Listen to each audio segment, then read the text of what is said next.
She said, "Stop acting like we're married. You don't get a say in where I go or who I'm with." Everyone laughed. I just smiled and stayed quiet. But when she came back from her weekend away, her tea didn't work, and the neighbor told her exactly why. My girlfriend Jessica and I have a fundamental disagreement about the nature of reality. I believe that if you live in someone's house, eat their food, and use their Wi-Fi, you are in a partnership. Jessica believes she's a celestial body, and I am a small, insignificant planet caught in her gravitational pull. We've been together for 2 years, and for the last 6 months, she's been living in my house. My name is on the mortgage, my name is on the bills, and my name is on the little plaque by the door that says the Wilsons, which she bought without asking me and now seems wildly optimistic. I'm a pretty easygoing guy. I like my quiet life. I work from home as a graphic designer. I have a couple of good friends, and my idea of a wild Friday night is trying a new brand of frozen pizza. Jessica is not like that. Her life is a performance, and her audience is her 3 best friends, a cackling Greek chorus I privately refer to as the Harpies. Their names are Tiffany, Brittany, and whatever the third one's name is. Let's call her Chardonnay. The issue at hand came up last weekend.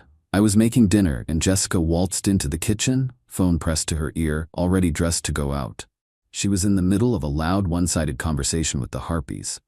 "Oh my God, yes, I am so in," she said into the phone. "A weekend away is exactly what I need." "No, he's not coming. Don't be ridiculous." She hung up and looked at me, beaming. "Good news. The girls and I are going to the lake for the weekend, leaving tomorrow." This was the first I was hearing of it. "Oh, okay," I said, stirring the pasta sauce. "Sounds fun. Which lake are you all heading to?" It was a simple, logistical question. A question a normal person in a normal relationship might ask. Jessica, however, looked at me as if I had just asked her to explain quantum physics in ancient Greek. She let out a short, sharp laugh and turned to her friend Tiffany, who had just walked in the door. "Can you believe him?" Jessica said, rolling her eyes. "He wants to know where I'm going."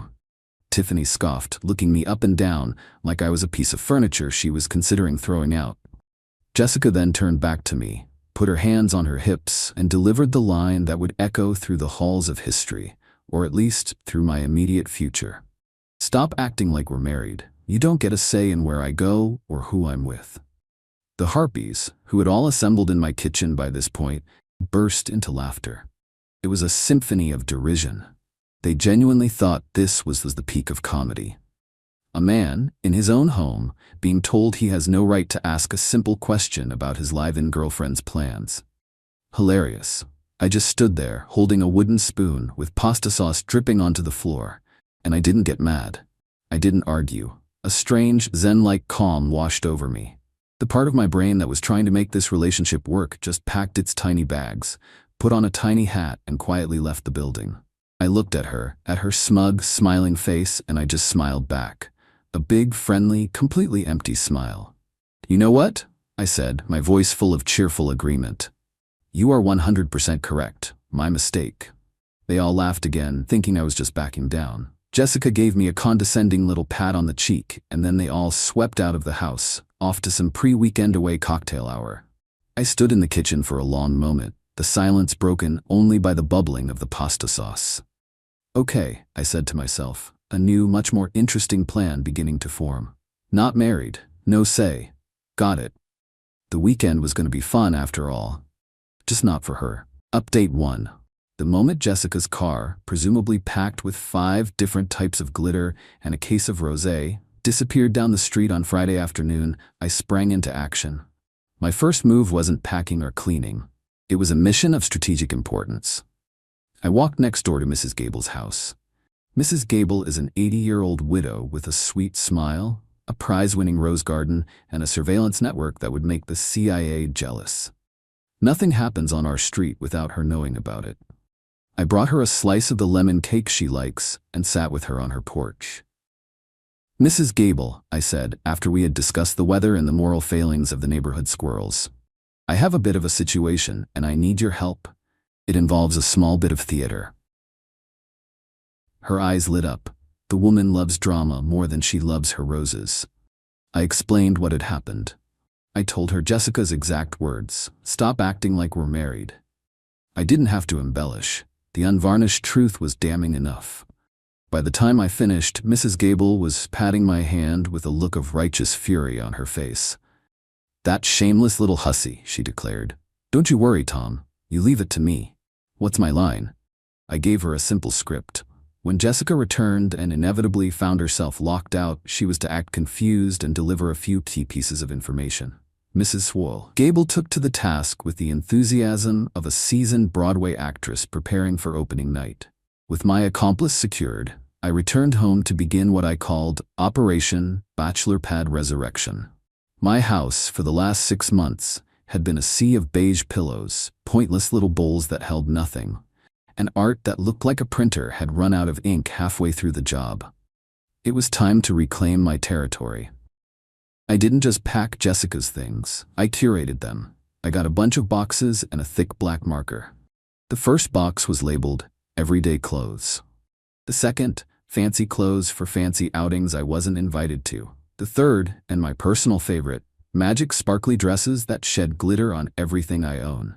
Her 37 pairs of identical-looking high heels went into a box marked a podiatrist's nightmare. Her mountain of makeup and skincare products was packed into boxes labeled face paint and various goops.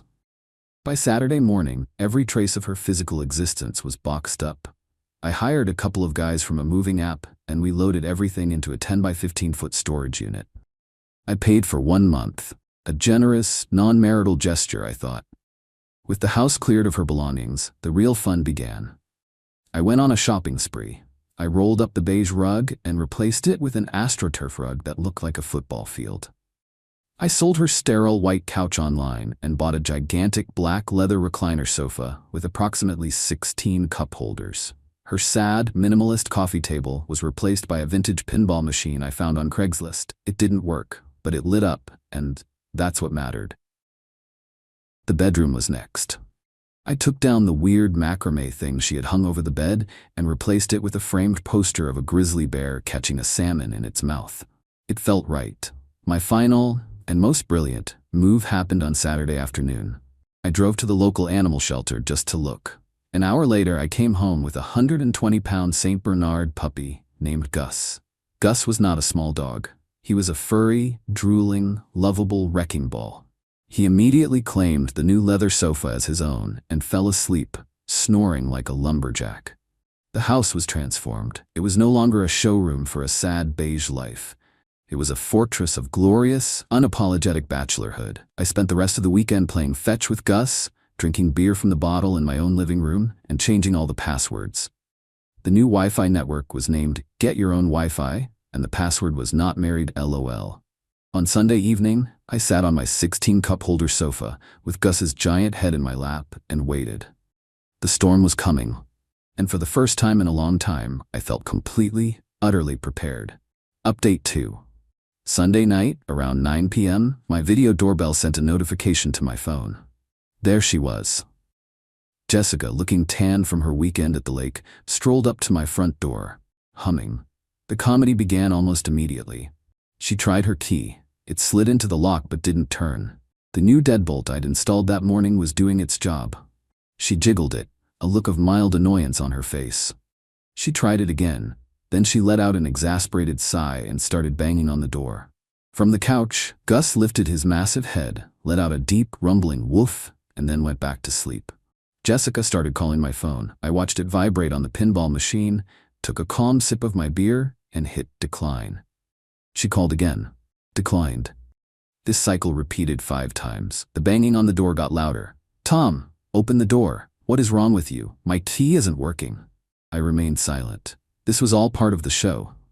After another 5 minutes of increasingly frantic pounding, she seemed to give up. The doorbell camera showed her pacing on the porch, running her hands through her hair. And then, right on cue, a porch light flickered on next door.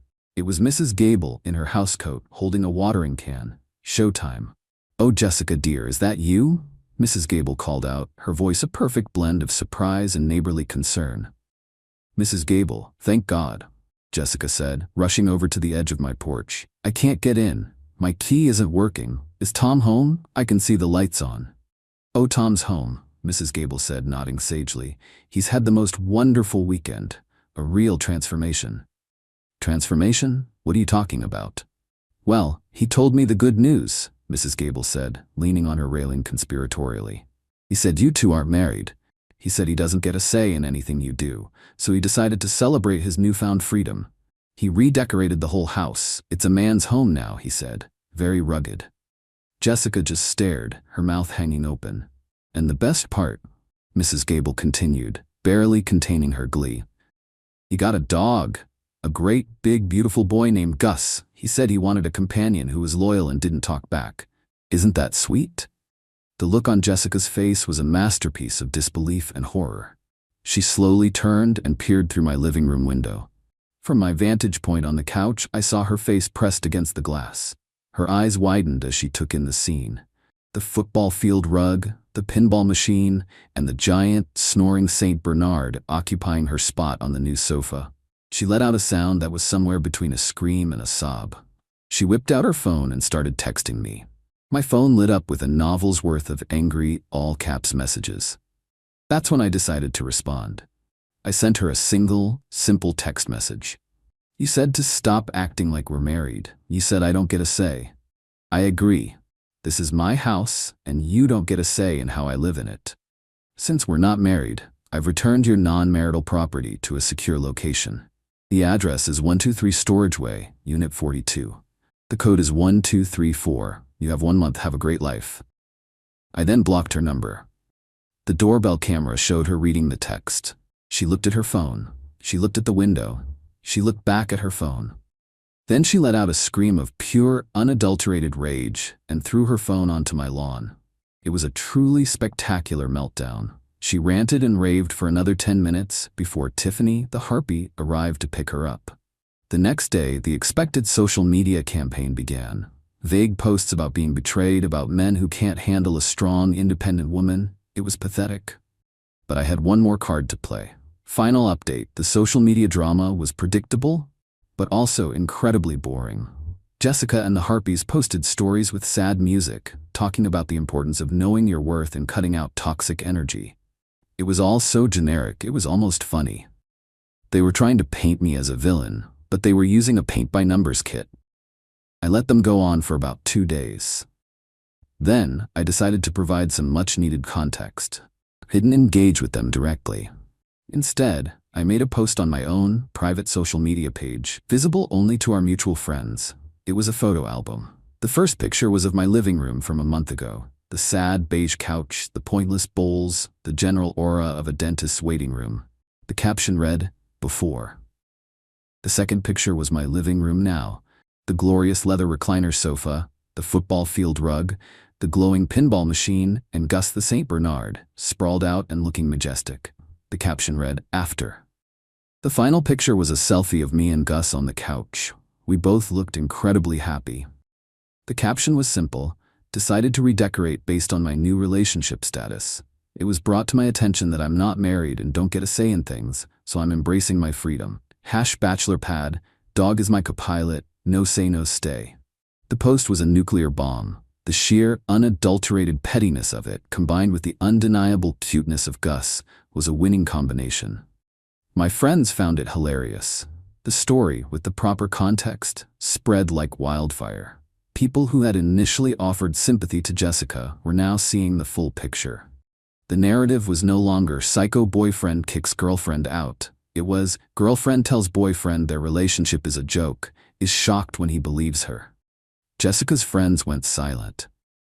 It's hard to maintain a victim narrative when the villain is posting adorable pictures with his giant dog. The aftermath for Jessica was rough. She crashed with Tiffany, but that apparently lasted less than a week. I heard Tiffany got tired of Jessica complaining and not contributing to rent. She ended up having to move back in with her parents in a town 3 hours away. She did try to come after me legally. I received a letter from a lawyer demanding access to the house to retrieve her wrongfully held property and demanding financial compensation for being made homeless. My lawyer responded with a copy of my mortgage statement, a copy of the lease, which only had my name on it, and a polite inquiry as to whether Jessica would be paying me back for the 6 months of rent, utilities, and food she had consumed while living in my home as a non-married person with no obligations. We never heard from her lawyer again. The funniest part of this whole ordeal came about a month ago. I was at the dog park with Gus. He was happily chasing a tennis ball, and I was talking to another dog owner. A woman approached me hesitantly. It was Chardonnay, the third harpy. She looked incredibly awkward. "Hey Tom," she said. "Look, I wanted to say I'm sorry. About that night at your house. We were out of line." I just shrugged. Jessica said what she said. I just took her at her word. "Yeah, I know," she said, shaking her head. "She's a lot. She called me last week, complaining that her parents are making her get a job. She said it was all your fault for ruining her life." She paused and then looked at Gus, who was now trying to fit 3 tennis balls in his mouth at once.